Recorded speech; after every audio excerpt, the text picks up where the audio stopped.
Channel کو subscribe کریں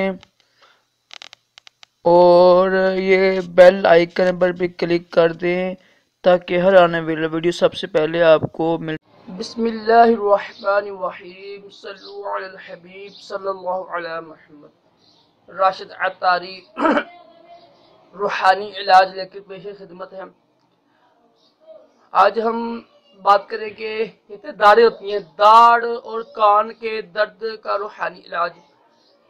دیکھیے، یہ روحانی علاج حضرت علی المرتضی کرم اللہ وجہ الکریم آپ کا عطا فرمایا ہے، کردہ ہے۔ جب انسان کو چھینک آئے نا، حدیث پاک میں کہ چھینک نا، چھینک اللہ تعالیٰ کو پسند ہے۔ تو یہ تو جباہی ہوتی ہے، جباہی نامپسند ہے، چھینک پسند ہے اللہ کو۔ تو جب چھینک آئے نا تو سنت یہ ہے کہ آواز پست کریں، کوئی کپڑا رکھ کے نا آواز کو نہ نکالیں اور کپڑا رکھ کے آواز چھپائیں۔ اور یہ بھی یہ ہے کہ الحمدللہ کہنا، اللہ کا ذکر کرنا، یہ سنت مبارکہ ہے، سنت موقتہ بھی ہے، قرآن پاک کی تفسیر میں لکھا ہوا ہے۔ تو الحمدللہ کہیں، الحمدللہ رب العالمین کہیں، الحمدللہ علی کل حال کہیں، یہ زیادہ بہتر ہے۔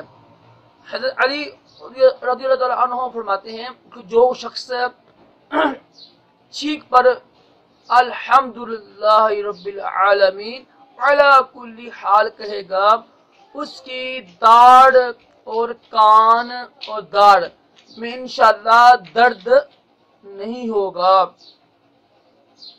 آپ اتنے جلیل القدر صحابی ہیں، تو یقین کامل ہو، بلکہ یقین کامل کیا، انشاءاللہ میرا تو ایمان ہے جو حضرت علی نے فرمایا وہ حق فرمایا، لازمی یہ کیجئے گا۔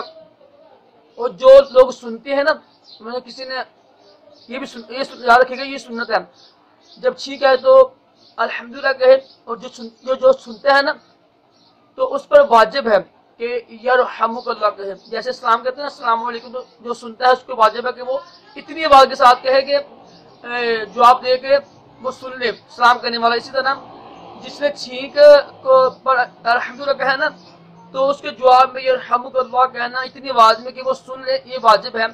اکثر لوگ اس سے غافل ہیں، اس پر بھی عمل کیا کریں، سنت کا ثواب اور واجب ادا کیا کریں۔ امید ہے کہ آپ کو یہ اچھی لگے گی ویڈیو۔ جب بھی چھینک آئے تو الحمدللہ رب العالمین علی کل حال یہ پڑھنا ہے، انشاءاللہ داڑھ اور کان کے درد کے لیے بہت ہی مجرب ہے۔ اللہ تعالی ہم سب کو تمام جسمانی روحانی بیماریوں سے محفوظ رکھے اور دونوں جہانوں کی بلائیاں عطا کرے۔ اللہ حافظ۔